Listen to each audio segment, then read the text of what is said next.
Hey everyone, how's it going? What's your favorite V car? Is it the CTSV, the ATSV, or the CT4V or CT5V? Well, we have a 2023 CT5V in the shop, and it's getting a full body Autobahn Incognito PPF with a lifetime warranty. So just about every painted surface is gonna be covered by Autobahn PPF, and we're gonna get started on it right now.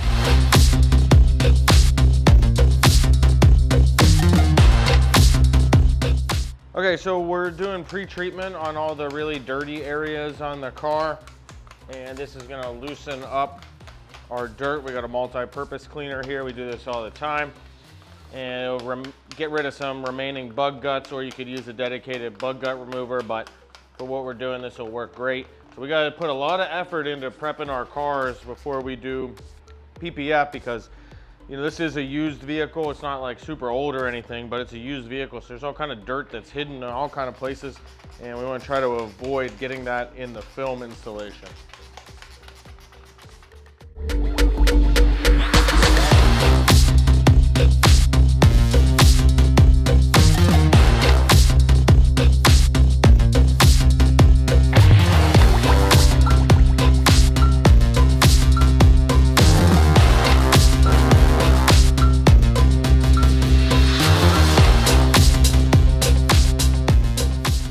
All right, one of the cool things about paint protection film or PPF is that you see all these holograms and swirls.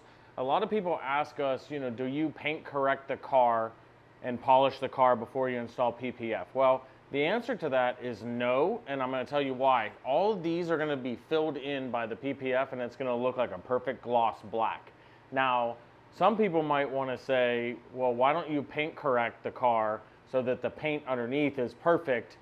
Well, the answer to that is also when you remove film and when you prep the surface to install the film, you're gonna get swirls in the paint anyways.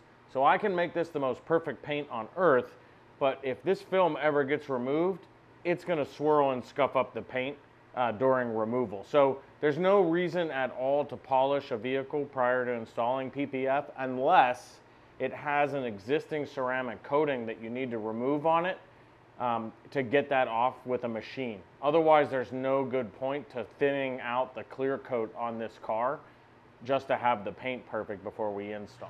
Okay, one of the things we've done is we've removed all the badging. The client has new badges for us to put on, and now we're edge prepping all of these edges so that they're a little bit stickier.